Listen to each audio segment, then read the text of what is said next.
I'm Robert Mitchell. I'm 68 years old, and I never thought I'd be sitting here on this park bench with everything I own in 2 garbage bags, telling you this story. But listen to this story until the end, and also share this story with someone who needs to hear it. Then tell me what part of it really touched your heart and what city you're listening to me from. Right now, I'm sitting on this cold bench watching people walk by. People who have somewhere to go. People who have a home waiting for them. I don't.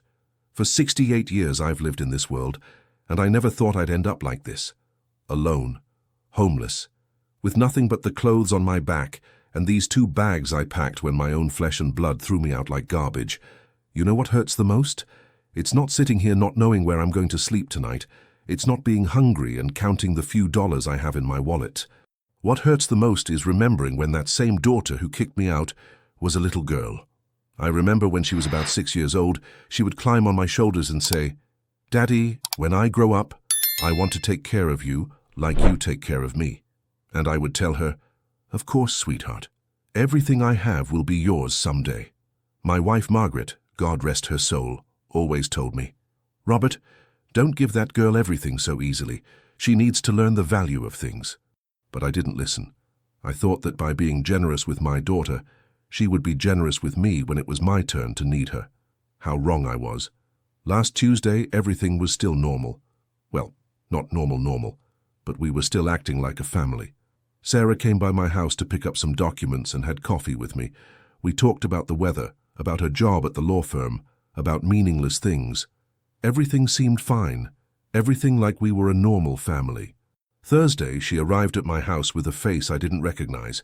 A cold, hard face like a stranger's, and she told me we needed to talk.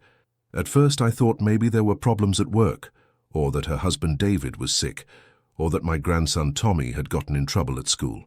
Never, not even in my worst nightmares, did I think she was coming to throw me out of my own house. But that's exactly what happened. She talked about papers, about documents, about legal things I didn't understand well. The only thing I understood clearly, crystal clear, was when she screamed those words that still echo in my ears. "Get out of here, you useless old man. I don't need you anymore." Useless old man. Me, who worked since I was 16 years old. Me, who never failed my family. Me, who built everything I have with these hands full of calluses and scars. Useless old man. I got up from this bench a while ago to buy a sandwich and a soda at the corner store. The lady who works there saw me and asked, "Mr. Mitchell, what are you doing here with those bags?" I didn't know what to tell her. What was I going to say? That my own daughter kicked me out of my house like I was a stray dog? That after giving her everything, absolutely everything, she paid me back with ingratitude? "I'm visiting around here, Mrs. Garcia," I lied, and she smiled and said, "That's good, Mr. Mitchell. You always worked so hard, you deserve to rest a little." Rest? What irony! If this is resting, I'd rather keep working until I die. When I was young, very young, my father told me, "Robert, children are like arrows. You prepare them, you give them all your love and wisdom, and then you shoot them into the world hoping they'll fly far and high." But he never told me that sometimes those arrows come back and pierce your heart. I've been thinking a lot these past 5 days, thinking about what I did wrong, what I could have done differently. I was too generous, too soft. I gave her everything too easily. My Margaret always told me that Sarah was very ambitious. "Be careful, Robert," she would say. "That girl wants everything and she wants it now." But I thought ambition was good, that it would make her successful, that she would be better than me. And she was right. Yes, she was better than me. Better at throwing me out on the street. It's getting dark now. The streetlights in the park are turning on and people are going home to have dinner with their families. I have to find somewhere to sleep tonight.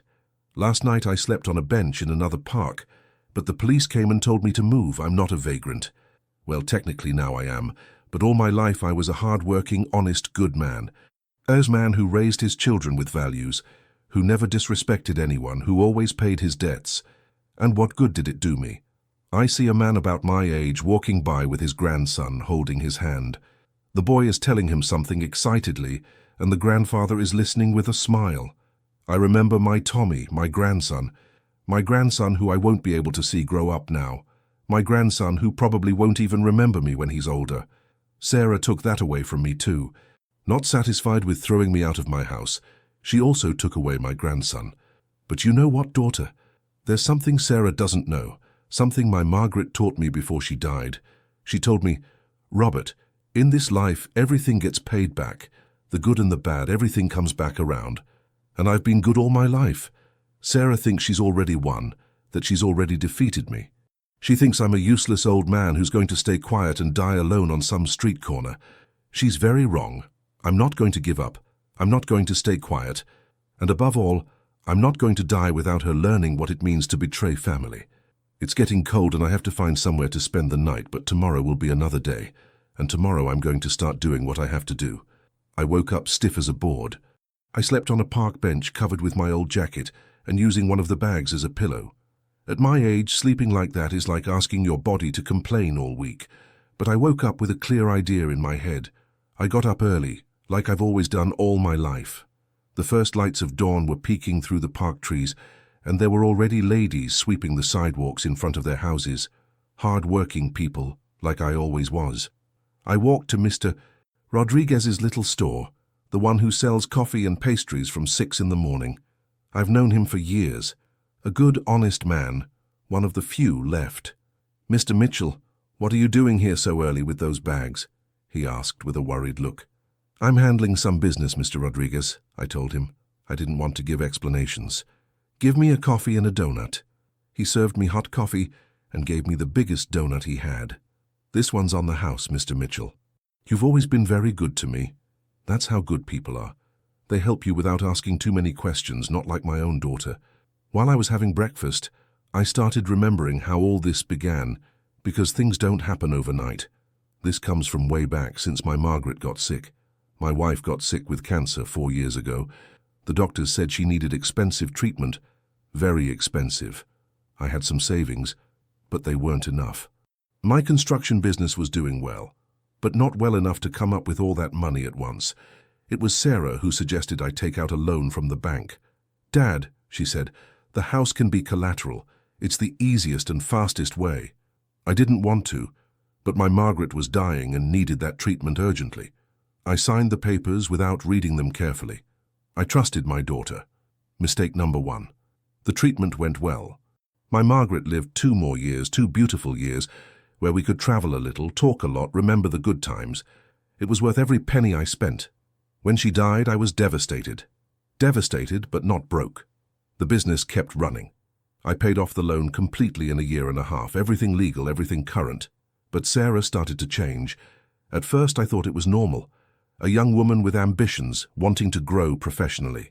She started suggesting that she could handle the business better, that she had new contacts, that she knew big clients I couldn't handle because of my age.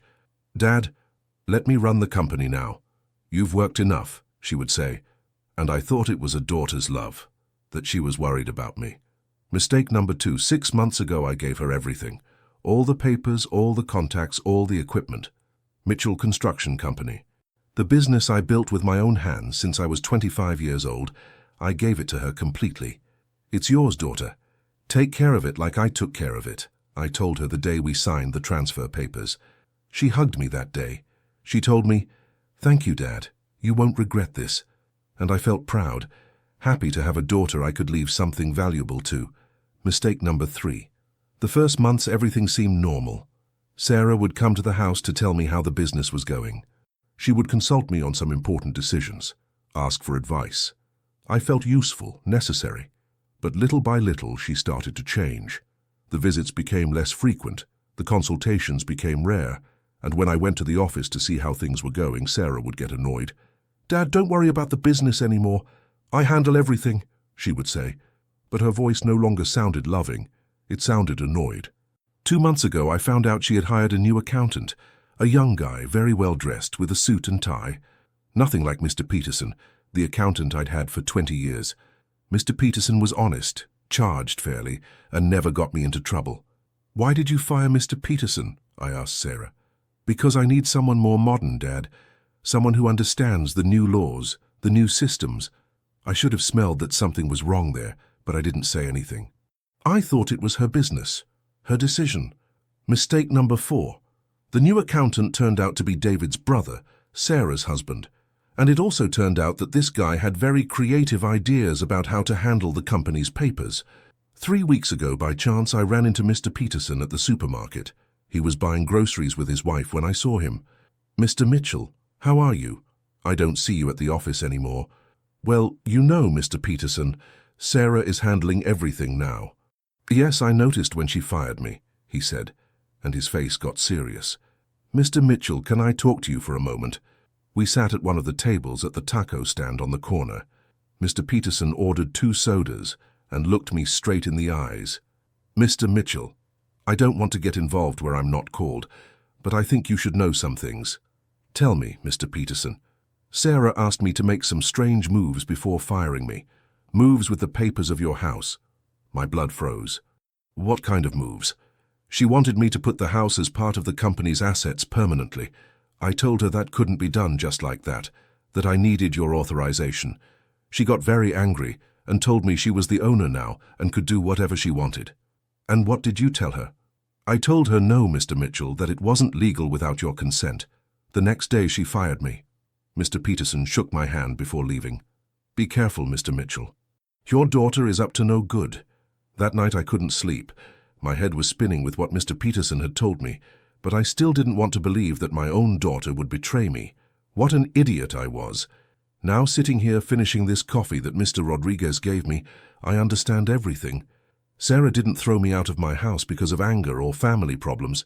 She threw me out because she had it all planned. The new accountant surely found a way to make legal what Mr. Peterson wouldn't do. My house, my business, my entire life, all in the hands of a daughter who sees me as an obstacle. But Mr. Peterson told me something else before saying goodbye. Something Sarah doesn't know I know. "Mr. Mitchell, all the big contracts your daughter has signed lately, she signed them wrong." "What do you mean wrong?" "She's committing to jobs she can't fulfill. She's promising impossible deliveries. She's charging advances she can't return if something goes wrong." "And something is going to go wrong, Mr. Mitchell. I've been in this for 30 years and I know when a business is getting into trouble." I smiled for the first time in 5 days because I had just understood something very important. Sarah thinks she's already won. She thinks she threw me out of the game forever. But she doesn't know I still have cards to play. I got up from the table, grabbed my bags, and walked to the bus stop. I had to go see someone Sarah didn't know I knew, someone who was going to help me teach my daughter what it means to betray family. The bus took me downtown. 45 minutes of travel with my 2 bags on my lap, watching my city go by through the window. The city where I was born, where I got married, where I raised my children, where I built my life. I got off at the cathedral stop and walked 3 blocks to an old building, one of those with history. On the 3rd floor, office 315, was the person I needed to see. Attorney James Wilson. Many people don't know this, but James used to work for me. About 25 years ago, he was a kid who worked at my construction sites. We called him Slim because he was very thin, all bones and desire to work. James came from a very poor family. His mother cleaned houses and his father had died in a work accident. The boy had to work to help at home, but he also had a dream, to study law. I would see him arrive at the site every day after school, with his books tied with a rope and his worn-out uniform. He worked hard, very hard. He carried materials, cleaned, helped with whatever was needed without ever complaining. One afternoon, many years ago, I found him crying behind the construction trailer. "What's wrong, Slim?" I asked him. "Mr. Mitchell, I can't keep studying anymore. My mom is sick and I need to work full-time to support the house." That day I made a decision that changed that boy's life, and that now, so many years later, maybe was going to save mine.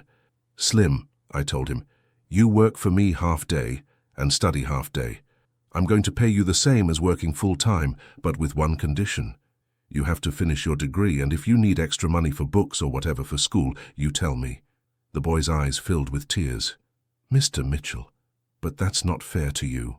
"Let me decide what's fair, Slim. You just worry about studying." For 5 years I helped James with his career. I paid for books, I paid for tuition. I even paid for a suit for the day he graduated, because I saw something in that boy that not everyone has: dignity. He never asked me for borrowed money, he never came late, he never took advantage of my help. He worked his hours completely, even though I paid him more, and always treated me with respect. When he graduated as a lawyer, he came to the construction site with his diploma in his hand. "Mr. Mitchell, I'll never be able to pay you back for everything you did for me," he told me. "You don't owe me anything, Slim. On the contrary, I owe you for all the work you gave me. If you ever need anything at all, you just call me." And that day had arrived. I climbed the stairs slowly, carrying my bags. My knees aren't made for climbing steps anymore, but necessity gave me strength. I reached office 315 and knocked on the door. "Come in," I heard a voice from inside. I entered and there was James. He was no longer the skinny kid who worked with me. He was a mature man, well-dressed, with his own office, with a secretary and everything. But when he saw me, his face completely changed. "Mr. Mitchell, what are you doing here?" He got up from his desk and hugged me like I was his father, and in a way, maybe I was a little bit. "Sit down, Mr. Mitchell. What can I do for you? Coffee, water?" "Nothing, James, thank you. I come to ask you for a very big favor." I sat in one of the chairs in his office and put my bags on the floor. James immediately noticed that something was very wrong. "Mr. Mitchell, why do you have bags? What happened?" I told him everything complete, from Margaret's illness, the loan, the business transfer to Sarah, the betrayal, being thrown out of my house, the 5 nights sleeping on the street. James listened without interrupting even once. His face got more serious as I talked. When I finished telling him, he was quiet for a few minutes, thinking. "Mr. Mitchell," he finally said, "what you're telling me is very serious." "I know, James. Your daughter committed several crimes: fraud, dispossession, breach of trust. We could put her in jail." "I don't want to put her in jail, James. She's my daughter." "Then what do you want us to do?" "I want her to learn. I want her to understand what it means to betray family. I want justice, but not revenge." James got up from his chair and started walking around the office. I knew him well, and I knew that when he did that, it was because he was thinking about something important. "Mr. Mitchell, I have an idea, but I need you to trust me completely." "You know I trust you, Slim." He smiled when I called him Slim. It had been years since I called him that. "First, you're not going to stay on the street one more day. I have a small apartment I use to store files. It's not much, but it has a bed, bathroom, and kitchen. You can stay there as long as you need." My eyes filled with tears. "James, I can't accept that." "Mr. Mitchell, do you remember what you told me when you helped me with my career?" "What did I tell you?" "Let me decide what's fair, Slim. Now let me decide what's fair." I had to smile. The boy had learned well. "Second," James continued, "I'm going to investigate all the company papers. If Sarah did what I think she did, there are legal ways to reverse everything. Seriously, Mr. Mitchell, if she used false documents or manipulated contracts to take your house, that's null before the law. And if what Mr. Peterson told me is true about the contracts she's signing, your daughter is going to get into trouble very soon." "What kind of trouble?" "Sarah is promising jobs she can't deliver. She's charging advances without having the capacity to fulfill them. When clients realize this, they're going to sue her, and when that happens, they're going to seize the company. And then what's going to happen to my house? If the house is illegally tied to the company and the company goes bankrupt, you can recover your property because the house was yours before any legal problem existed." For the first time in 5 days, I felt hope. Real hope. "But Mr. Mitchell," James told me with a serious face, "this isn't going to be easy and it's going to take time. Your daughter isn't going to sit with her arms crossed when she realizes you're fighting back." "I don't care, James. At my age, what am I going to be afraid of?" "Okay, but there's something else I need to tell you." "Tell me." "To do this right, we need Sarah to make more mistakes. We need to let her sink herself." "What do you mean?" "That for now you can't appear. Sarah can't know you're fighting. She has to believe she already won, that she got rid of you forever." I was thinking. It was hard to stay quiet while my own daughter thought she had defeated me. But James was right. "How long?" "A month, maybe 2. But Mr. Mitchell, I promise we're going to recover everything, your house, your dignity, and we're going to make your daughter learn what family means." I got up and shook his hand. "Okay, James. I trust you. One more thing, Mr. Mitchell." "What?" "You saved my life when I was young. Now it's my turn to save yours." I left that office feeling completely different from how I had entered. I was no longer an abandoned old man without hope. I was a man with a plan. Sarah thought she had won, but she didn't know she had just awakened something that had been sleeping for years. The determination of a man who doesn't give up. James's apartment was small but clean. A bed, a table, a kitchen with the basics, a bathroom. For me, who had slept 5 nights on park benches, it felt like a palace. The first night I slept straight through for the first time in days. No car noise, no fear of police coming to move me, no cold chilling my bones. I woke up rested with a clear mind. James arrived early with coffee and pastries. "How did you wake up, Mr. Mitchell?" "Very well, James," like I hadn't woken up in a long time. He sat with me at the small table and took out a folder full of papers. "Mr. Mitchell, I was investigating all night and I have news." "Tell me the bad news first. Your daughter did manage to tie the house to the company, but she did it in a very shady way. She used the old loan as a pretext, but manipulated the dates and documents." My stomach sank. "So it is legal. Legal but fraudulent. It's like stealing with pretty papers. The difference is that fraud can be proven in court. And the good news." James smiled. "The good news is better than the bad. Your daughter is making very big mistakes in managing the company." He opened the folder and showed me several documents. "Look, Mr. Mitchell, in the last 2 weeks, Sarah has signed 5 big contracts. Very big.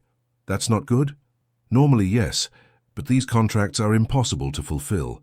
She's promising to deliver jobs in times that can't be done, with prices that don't even cover materials." He showed me one of the contracts. It was to do all the metalwork for an office building. The delivery date was in 3 weeks. "Mr. Mitchell, this job needs at least 2 months, and the price she charged, you and I know, doesn't even cover buying the steel." "How did she get these contracts?" "Ah, that's the interesting part. The new accountant, David's brother, has contacts with construction companies, contacts that aren't very honest." "What do you mean?" "These contracts come with very large advances. Sarah has already collected almost $150,000 for jobs she hasn't started." He looked me straight in the eyes. "Mr. Mitchell, your daughter got involved with very dangerous people. People who don't forgive when you don't deliver." I felt a chill. Sarah had always been ambitious, but I never thought she would be so reckless as to get involved with people like that. And what's going to happen when she can't deliver? They're going to want their money back with interest, and if she can't pay... He didn't finish the sentence, but I understood. "In this city, we all know how some contractors collect when you owe them. James, Sarah is my daughter. I don't want anything bad to happen to her." "I know, Mr. Mitchell, and that's why we have to act fast." "What do you suggest?" "That we wait 1 more week. In a week, they're going to start pressuring her to deliver the first jobs. When she realizes she can't, she's going to panic, and then she's going to need help, and the only person who can save her is you." James closed the folder and poured me more coffee. "But Mr. Mitchell, for this to work, you can't appear yet. Sarah has to hit rock bottom completely." The following days were the hardest. Being hidden, knowing my daughter was getting into bigger and bigger problems, without being able to do anything. James brought me news every day. Sarah had hired more employees to try to fulfill the contracts. She had bought new machinery with the advance money. She had rented a bigger warehouse, all with money that wasn't hers. "She's sinking deeper," James would tell me. "The more she spends, the harder it's going to be to get out of the hole." One afternoon, James arrived with a very serious face. "Mr. Mitchell, I have something to tell you, but I don't know if you're going to like it."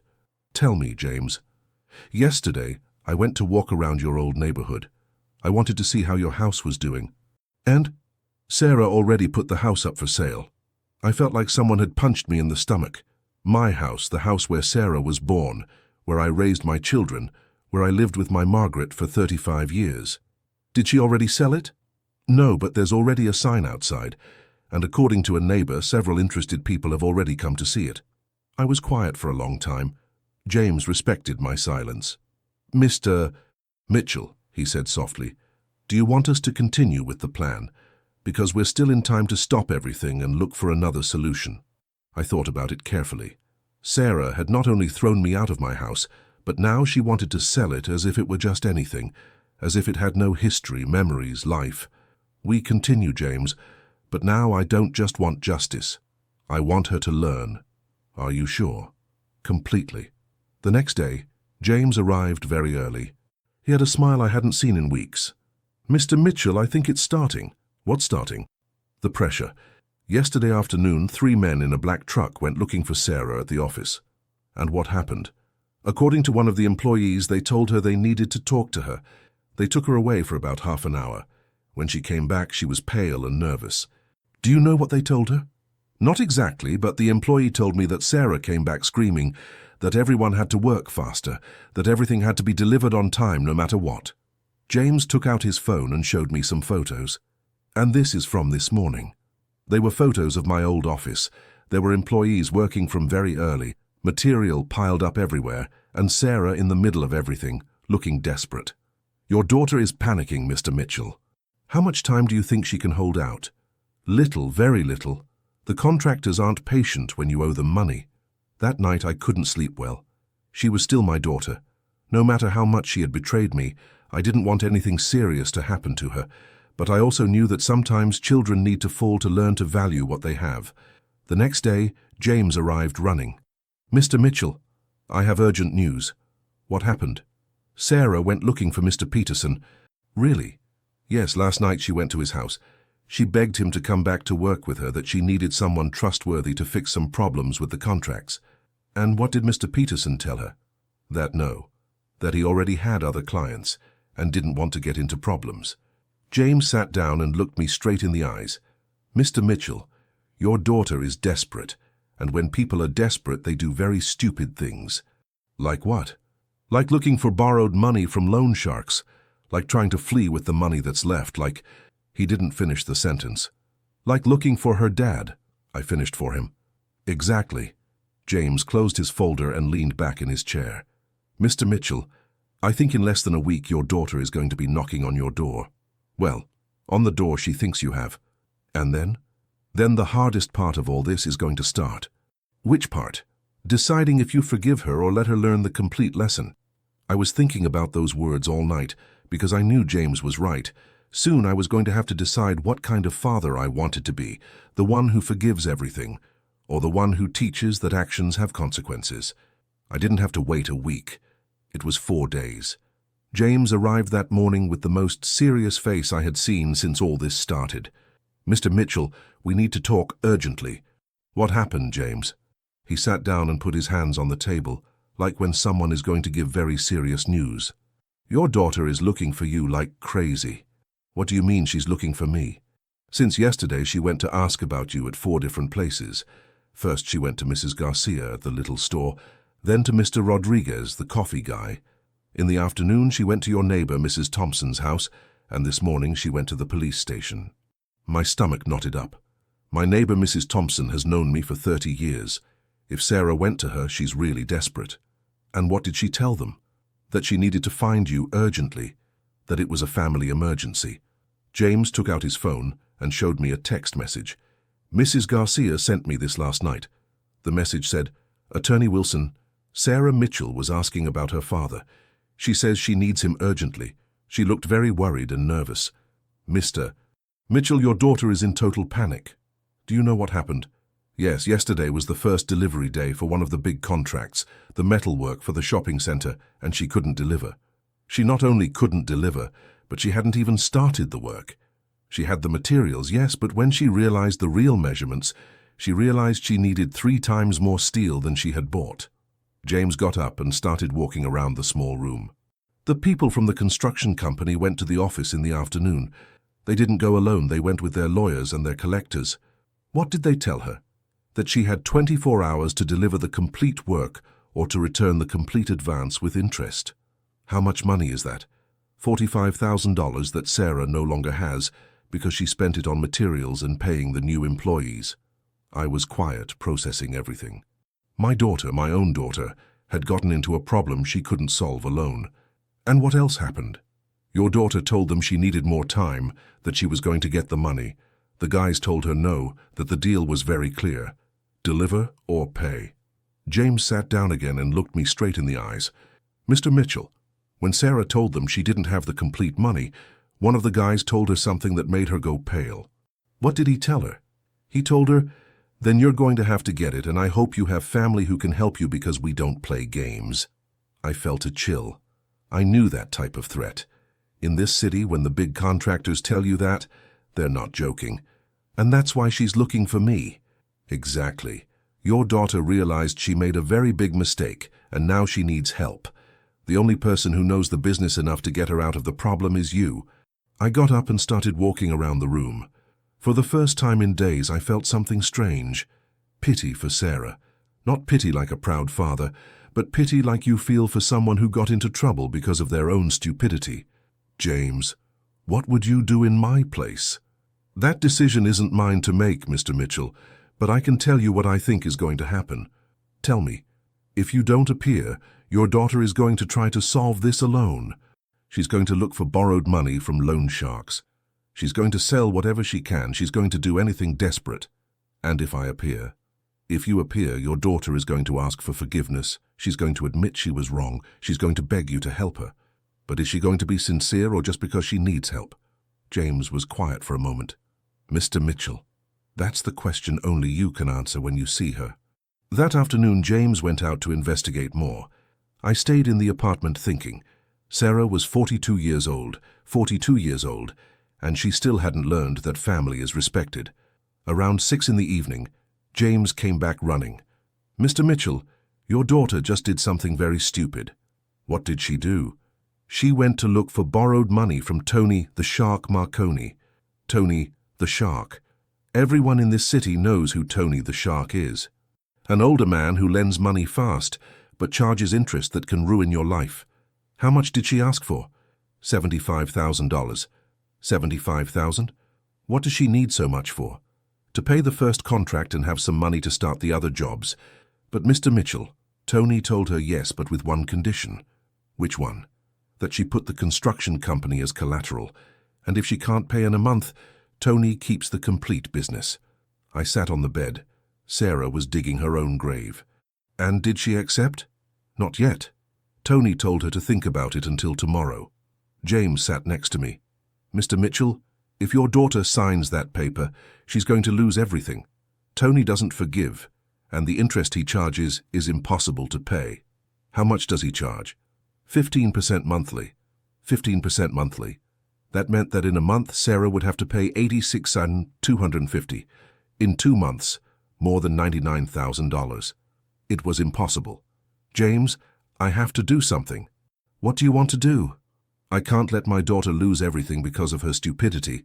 She may be ungrateful. She may have betrayed me, but she's still my daughter.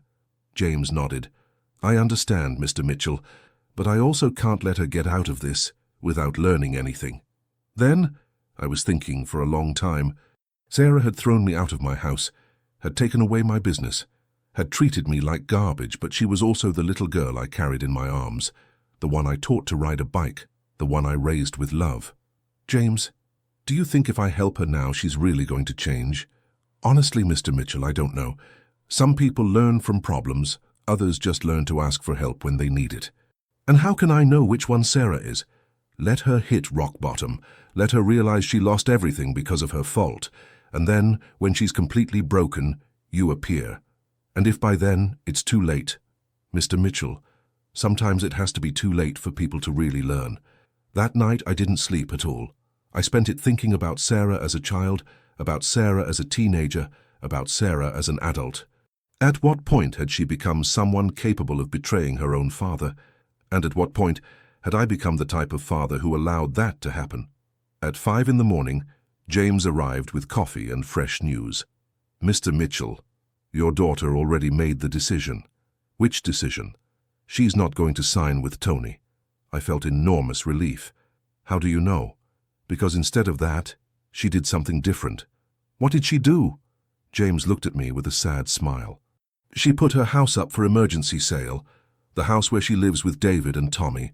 Sarah was willing to leave her own family homeless before asking me for forgiveness. And there's more, James continued. What else? Last night, Tommy ran away from home. My grandson, my Tommy, 10 years old. Tommy, 10. Where did he go? Nobody knows, but a neighbor told me she heard when he yelled at Sarah, "Because of you, I can't see Grandpa anymore, and now because of you, we're not going to have a house either." At that moment, I knew the time had come to act. James, I need you to take me to look for my grandson. Mr. Mitchell, are you sure? If you appear now, Sarah is going to know you're in the city. She's going to realize you didn't leave like she thought. I don't care what Sarah thinks. My grandson is lost on the street and that I won't allow. James understood there was no discussion. He helped me get in his car and drove toward the neighborhood where Sarah lives. Or lived, because according to what he had told me, she already had the house up for sale. Where do you think Tommy went? James asked while driving. I know my grandson. When he gets angry or sad, he always goes to the same place. Where? To the park, where I used to take him when he was smaller. There he has a favorite bench under a big tree. We arrived at the park and there was my Tommy, sitting on his bench with a small backpack and a face like he had been crying. When he saw me walking toward him, he jumped up. "Grandpa! Grandpa! I thought I was never going to see you again." He threw himself into my arms and started crying like I hadn't seen him cry since he was very small. I also cried. I won't deny it. I hugged my grandson like he was the only thing I had left in this world. "What are you doing here, son? Why did you leave your house?" "Grandpa, my mom says you went away because you don't love us anymore, but I know that's not true." I sat on the bench with Tommy next to me. James stayed standing at a prudent distance, giving us space to talk. "Tell me what happened, Tommy." "My mum and dad are fighting all the time. My mum is very angry and very nervous. She says she has problems at work, but that she's going to fix them." "And why did you leave your house?" "Because yesterday some very ugly men came to the house. They talked to my mum outside and I heard them from my room." My skin got goosebumps. "What did you hear, son?" "That my mom owes them a lot of money and that if she doesn't pay, they're going to take away the house and the office."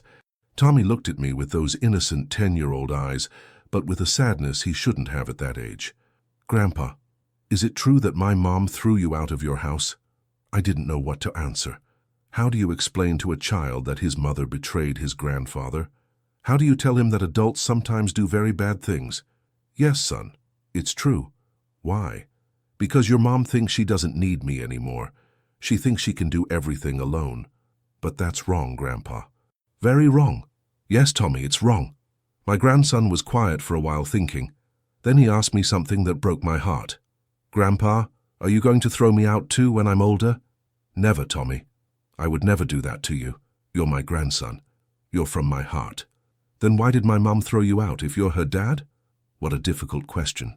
A 10-year-old boy asking the question I had been asking myself for weeks. "I don't know, son. Sometimes adults do things that have no explanation." James approached slowly. "Mr. Mitchell, we have to take Tommy back. His family must be very worried." "I don't want to go back," Tommy said. "I want to stay with you, Grandpa." "Son, you have to go back with your parents. But I promise you one thing, I'm not going to let anyone separate us again." "Really, Grandpa? Really?" James looked at me with a questioning face. I signaled him that we would talk later. First, we had to take Tommy to his house. The way back was tense. Tommy was quiet. I was nervous thinking about how Sarah was going to react when she saw me, and James was driving slowly as if he didn't want to arrive. When we got to Sarah's house, there were 2 cars outside that I didn't recognize. James told me quietly, "Mr. Mitchell, one of those cars is from the construction company. They've been following Sarah for 3 days." Tommy got out of the car and gave me a strong hug. "Grandpa, don't go away again, please." "I'm not going, son, I promise." We walked to the door of the house. I rang the doorbell. Voices were heard inside, quick steps, and then the door opened. It was David, Sarah's husband. When he saw me, his eyes filled with tears. "Mr. Mitchell, thank God you're here." "Where's Sarah?" "Inside with some visitors." Tommy ran inside. I heard Sarah's voice. "Tommy, where were you? I was going crazy looking for you." "I was with Grandpa," I heard my grandson say. "He found me in the park." The silence that followed was the most uncomfortable of my life. Then I heard footsteps, and Sarah appeared at the door. She was thin, with dark circles under her eyes, wrinkled clothes. She looked like someone who hadn't slept in days. When she saw me, her face went through 3 different expressions: surprise, relief, and then shame. "Dad." "Hello, Sarah." We stared at each other for a few seconds that felt like hours. Behind her appeared 2 men in cheap suits and unfriendly faces, the ones from the construction company. "Are these your visitors?" I asked, pointing to the 2 guys. "Dad, can we talk later? I'm in a meeting right now." "No, Sarah, we talk now. Tommy, go to your room." My grandson obeyed without saying a word. David also went inside. Sarah, the two guys, James and I were left. One of the men looked me up and down. "And who are you?" "I'm Sarah's father and the original owner of the construction company you're collecting from." The guy looked at Sarah with an angry face. "You didn't tell us your family couldn't help you." Sarah went pale. "It's complicated." "Complicated how?" asked the other guy. I got into the conversation before Sarah said something stupid. "Gentlemen, my daughter owes me some explanations before I decide if I help her or not." The two guys looked at each other. The taller one spoke to me. "Look, sir, we don't want problems with anyone, but your daughter owes us money and the time is up." "How much does she owe you?" $45,000 from the first contract plus $15,000 in interest. That's $60,000. "And if I pay you right now, do you give us time to deliver the work?" "Dad, you don't have to," Sarah started to say. "Shut up," I told her, without turning to look at her. The guy thought for a moment. "If you pay us right now, we give you 2 more weeks to deliver." "Okay." I took out my wallet and started counting bills. I had exactly $60,000, the savings I had kept for years for any emergency. The guys took the money, counted it, and left without saying more. When they left, Sarah stood at the entrance of her house shaking. "Dad, Inside," I told her. "We have a lot to talk about." We went into her living room, the same living room where she had yelled at me to get out of my house, where she had told me I was a useless old man. Sarah sat on the couch and put her face in her hands. "Dad, I don't even know where to start." "Start from the beginning, Sarah. Start by explaining to me why your own father wasn't good enough for you." And there, in that living room, my daughter started crying like I hadn't seen her cry since she was a child. "Dad, I screwed up really bad." "Yes, Sarah, you screwed up. But right now I don't care about that. Right now I care about knowing if you really regret it or if you just need me because you're in trouble." Sarah raised her face and looked me straight in the eyes. "Dad, I know I don't deserve your forgiveness. I know I was a terrible daughter to you, but I swear by my son that I regret everything." "Everything what, Sarah?" "Tell me with words." "I regret throwing you out of your house. I regret taking away your business. I regret treating you like you were worthless." Her voice broke. "And I regret taking away Tommy's grandfather." For the first time in weeks, I felt something like forgiveness in my heart. Seeing Sarah cry broke my soul, but it also reminded me of something my father told me when I was young. Tears can be from regret, or they can be from feeling sorry for yourself, and only time tells you which ones are which. So I stayed quiet. I let her cry, but I didn't tell her everything was forgiven, because I still wasn't sure. "Sarah," I told her when she stopped crying, "that you regret is fine, but regretting is easy when you're already screwed. The hard thing is regretting when you still have everything." She dried her eyes with her shirt sleeve and looked at me like when she was a child and knew she had done something wrong. "Dad, I know saying sorry doesn't fix anything." "Then what do you want to happen now, Sarah?" "I want you to give me another chance to be your daughter, really your daughter, not the bitch I was to you." She got up from the couch and got on her knees in front of me. "Dad, I'm asking you on my knees. Forgive me and let me show you I can change." Seeing my 42-year-old daughter kneeling, asking for forgiveness, moved something very deep inside me. But it also reminded me of something my Margaret always told me. "Robert, forgiveness doesn't mean everything goes back to how it was before.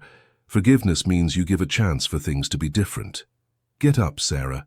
Women don't kneel before their family. They kneel before God." She got up and sat back on the couch. "Dad, I need to ask you something, and I want you to answer me honestly. Tell me, did you know I was going to get into trouble?" The question took me by surprise. "Why are you asking me that?" "Because Attorney Wilson told me he had been helping you, and he knew things about the business that I thought nobody knew. There was the moment of truth. I could lie to her.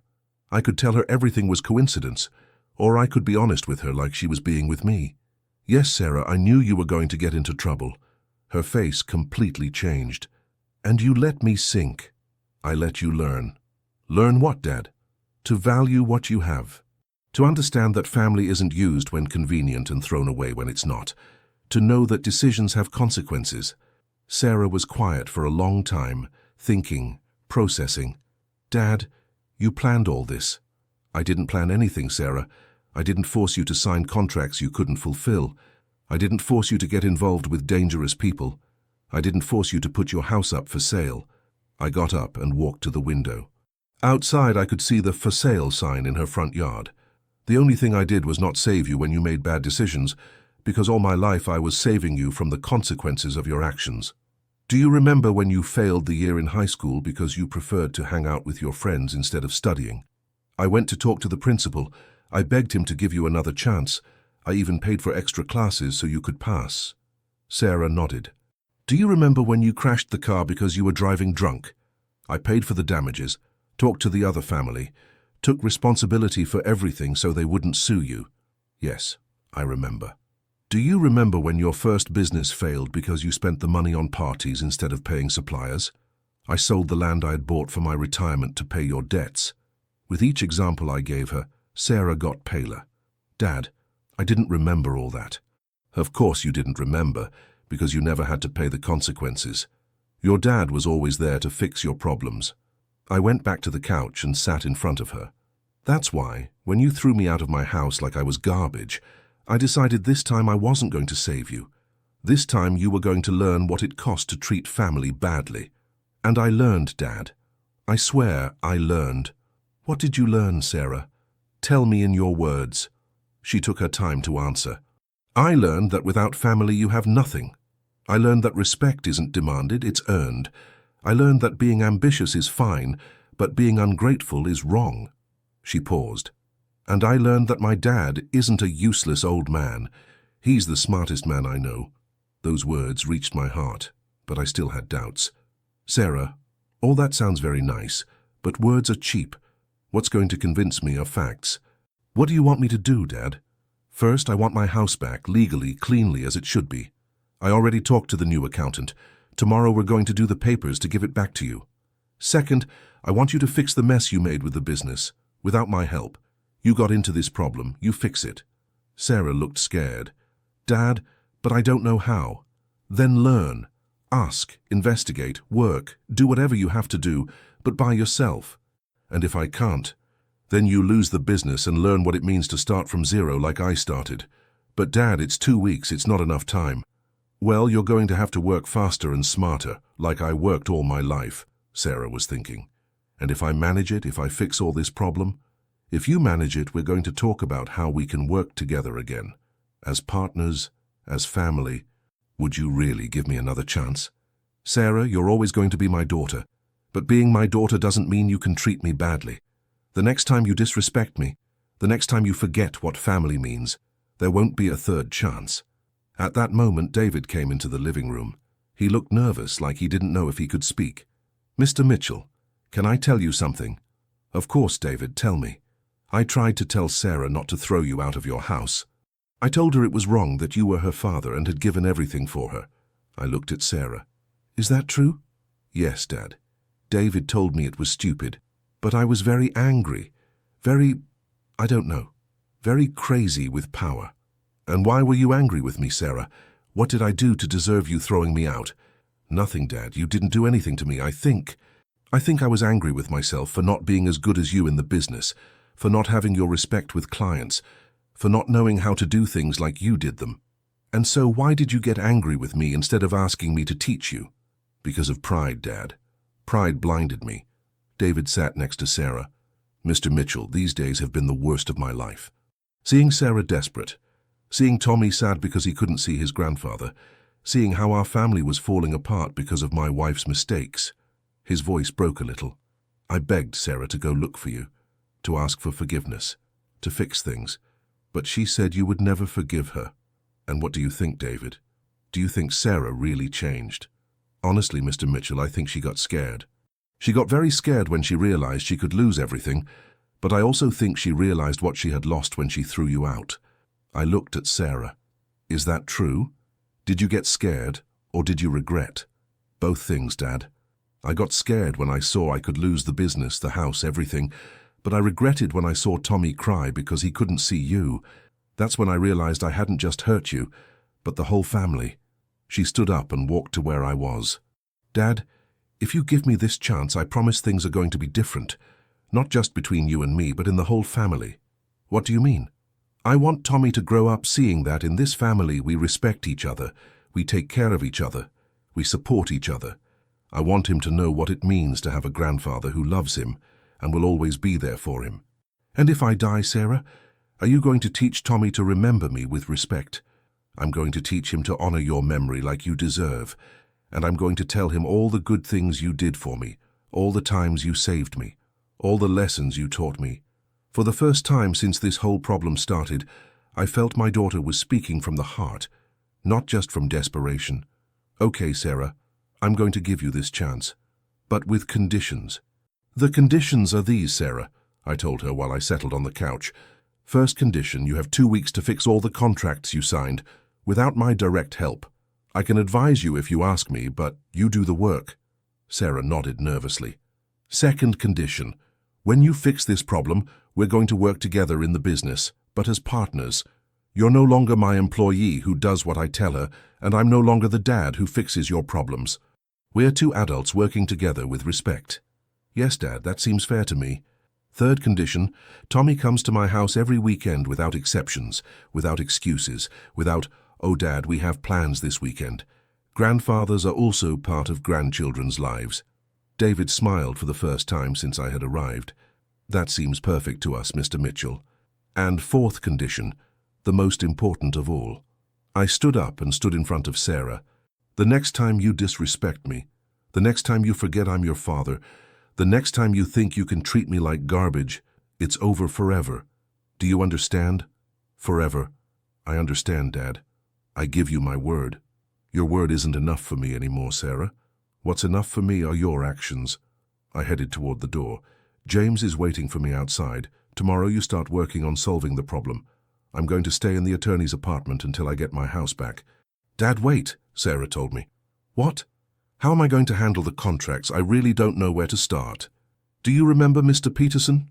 Yes, the accountant I fired. Go apologize to him. Explain what happened. Ask for his help. And if he tells you no because he has every right to tell you no, then find a way to solve it yourself. And if Mr. Peterson accepts to help me, then pay him double what you paid him before. Treat him with respect and never doubt his honesty again. And the jobs. How am I going to deliver everything in 2 weeks? Sarah, you wanted to run the business alone. You said you could do things better than me. Now prove it. I left the house and got in James's car. As we drove away, I saw in the mirror that Sarah was standing at the door watching the car leave. She looked scared but also determined. Mr. Mitchell, James told me while driving, do you think Sarah is going to be able to solve all this? I don't know, James, but if she can't, at least she's going to learn what it means to work for real. And if she manages it? If she manages it, I'm going to be very proud of her because it would mean she finally learned what I tried to teach her all her life. What thing?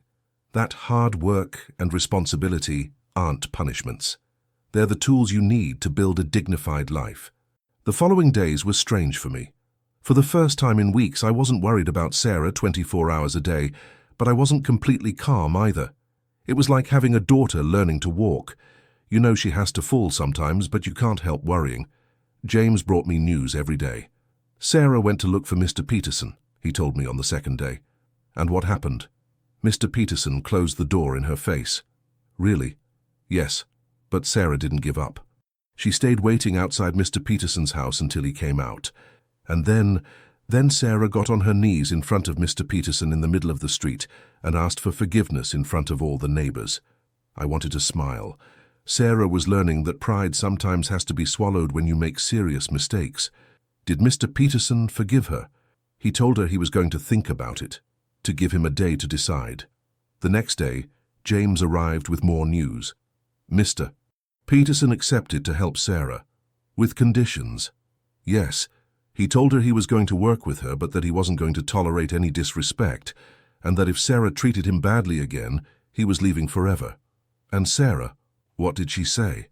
That she agreed and that she was going to pay him double what she paid him before, like you told her. Good. Mr. Peterson is an honest man. If anyone can help Sarah get out of this problem, it's him. But Mr. Mitchell, there's more news. Tell me. Sarah sold the new car she had bought with the advance money. What for? To buy the material she's missing for the jobs, and she hired 3 more workers, but good ones who really know how to work. I was thinking. Sarah was making personal sacrifices to save the business. That was something she had never done before. And how does she look? Tired, but focused.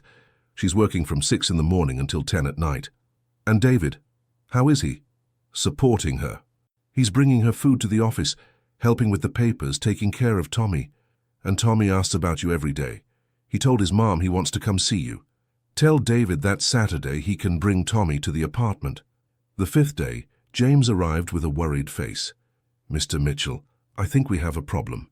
What happened? One of the contracts Sarah signed is impossible to fulfill, literally impossible. Why? Because the job requires a special type of steel that can only be ordered from out of state and takes at least 3 weeks to arrive. And Sarah promised to deliver in 2 weeks. And Sarah, what does she say? That she's going to find a way. But, Mr. Mitchell, I think this time it can't be done. James, what would you do if you were Sarah? Honestly, I would talk to the client and explain the situation. I would ask for more time or return their money. And do you think Sarah is going to do that? I don't know, but if she doesn't, that contract is going to sink her completely.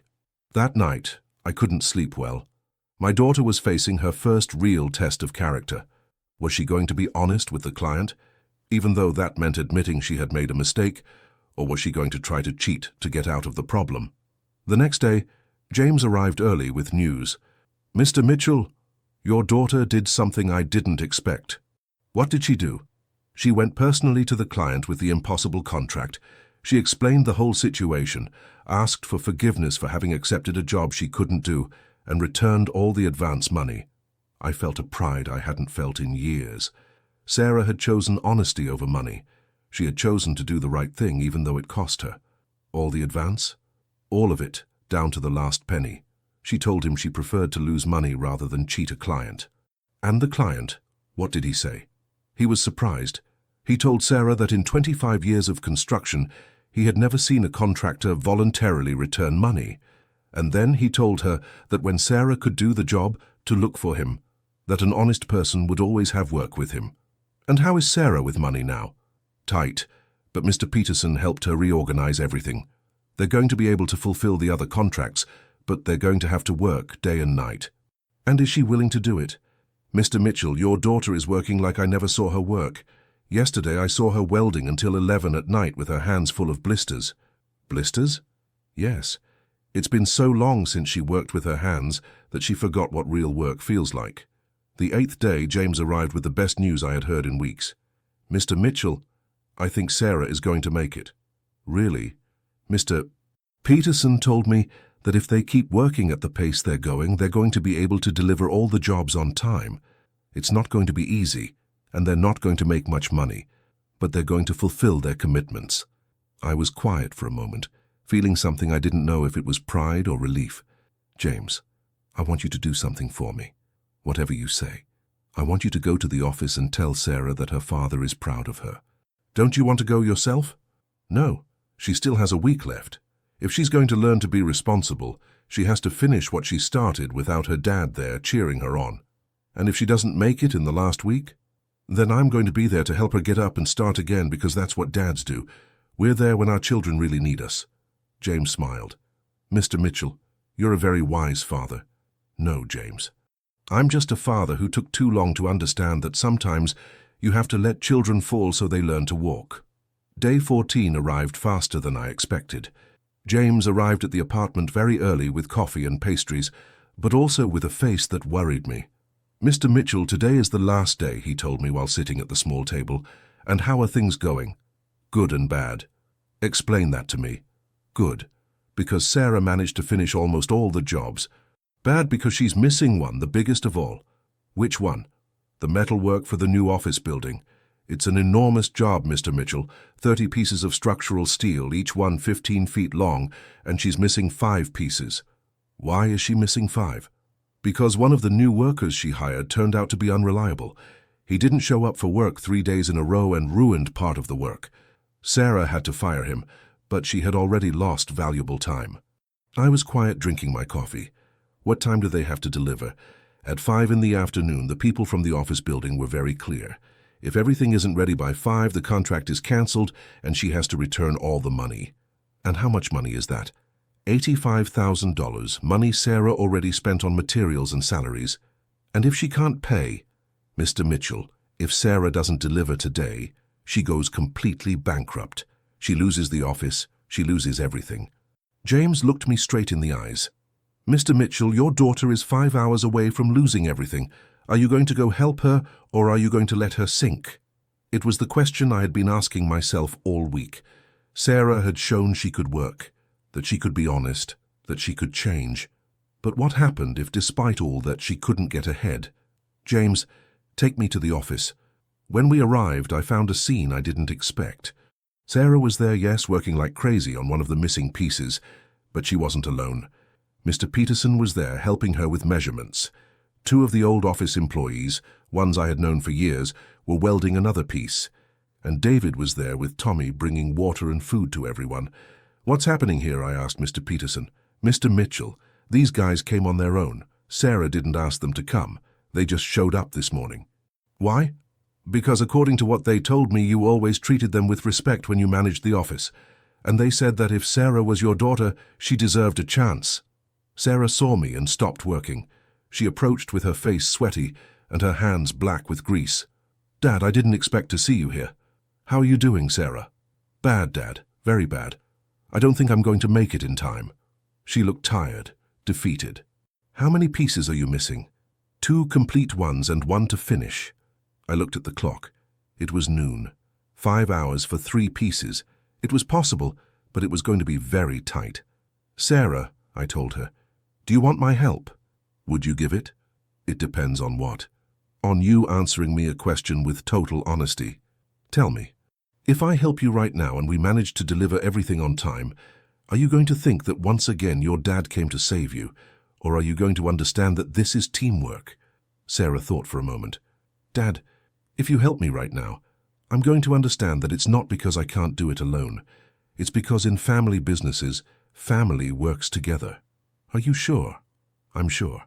I'm no longer the Sarah who waits for her dad to fix her problems.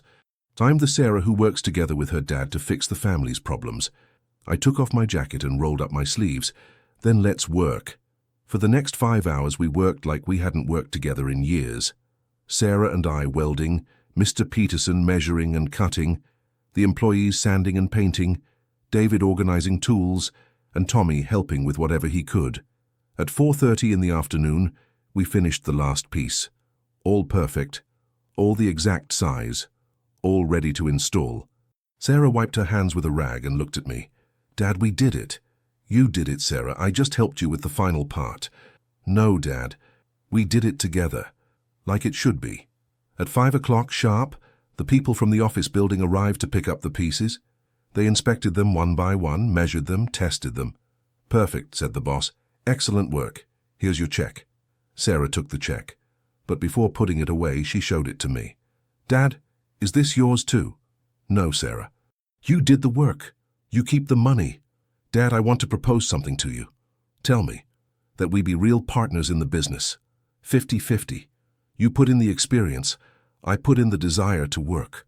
Are you sure about that, Sarah? Completely sure. These last days taught me something I had never understood. What thing? That working together with you isn't being less of a woman. It's being smarter. I shook my daughter's hand. I accept, partner. I accept, Dad. That night we all had dinner together at my house. My house, which Sarah had returned to me that same day, with all the papers in order. David cooked. Tommy told us about school. Sarah and I talked about plans for the office. It was the first time in months I felt complete. Dad, Sarah told me before leaving, thank you for not giving up on me. Thank you for not giving up on yourself, daughter. Do you forgive me for everything I did to you? You're already forgiven, Sarah. But more important than my forgiveness is that you forgive yourself and learn from this.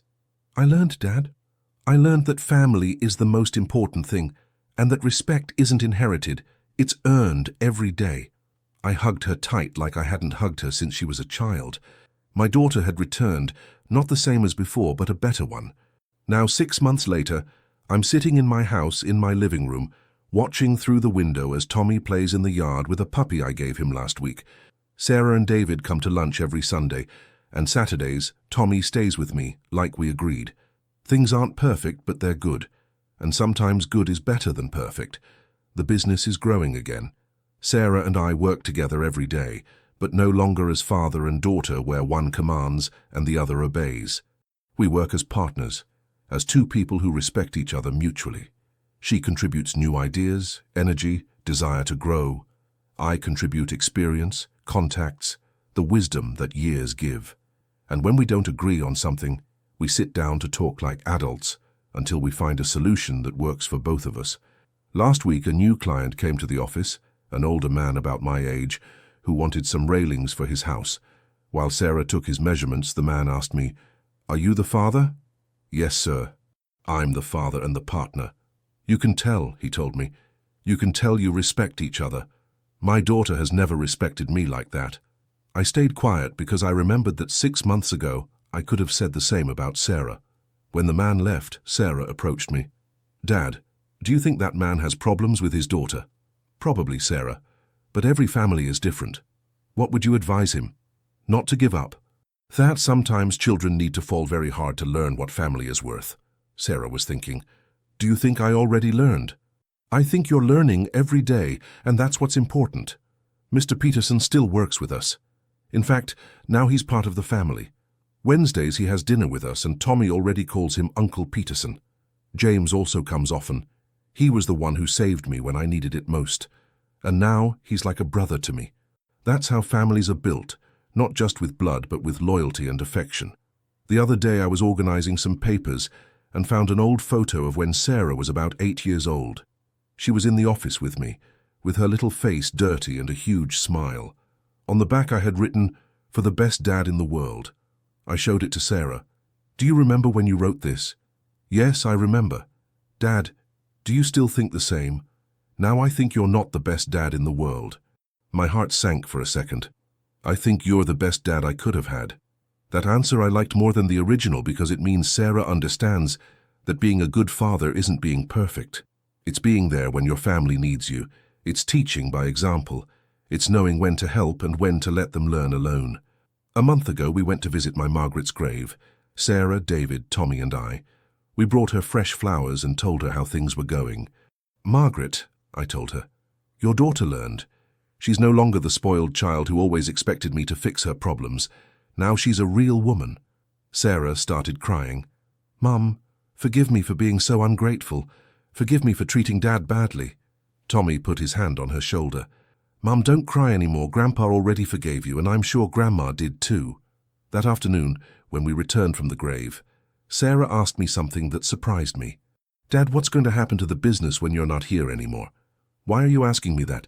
"Because I want to make sure that when I'm old, Tommy respects me like I now respect you." "Sarah, respect isn't inherited. It's earned. If you treat Tommy with love, but also with firmness, if you teach him the value of work, if you show him what family means, he's going to respect you. And if he makes the same mistakes I made, then you're going to let him fall. You're going to accompany him while he learns, and you're going to forgive him when he's ready to change, just like I did with you. Don't you regret having let me sink?" "Not at all, Sarah. If I had saved you again, you never would have learned. And now you wouldn't be here being my partner. You'd be waiting for me to fix your next problem. And if I hadn't learned, if I had stayed sunk, then I would have been sad. But I would have known I did everything I could." Sometimes, Sarah, loving children means letting them suffer the consequences of their decisions. Last night, Tommy stayed to sleep with me. Before going to bed, he asked me, "Grandpa, why did my mom treat you so badly?" Because sometimes people do bad things when they're confused or scared, but she already changed. "Yes, son, she already changed. And do you think I'm going to treat my mom badly when I'm older?" "I hope not, Tommy. But if you do, your mom already knows what to do." "What is she going to do?" "She's going to love you enough to let you learn." You know what, friends? After everything I lived, after all the pain and all the joy, I've reached a conclusion. Family isn't perfect. Family is work. Work every day to understand each other, to respect each other, to forgive each other, to grow together. Sarah taught me something I didn't know, that sometimes you have to lose everything to value what you have. And I taught her something she didn't know, that true love isn't rescuing someone from their problems, but accompanying them while they learn to rescue themselves. And that's why, my friends, I tell you, it's never too late to rebuild. It's never too late to learn. It's never too late to be the family you deserve to be. Now tell me, if you were me, what would you have done in my place? Would you forgive me or let me learn? And take advantage. Tell me from what corner of this world you're listening to me.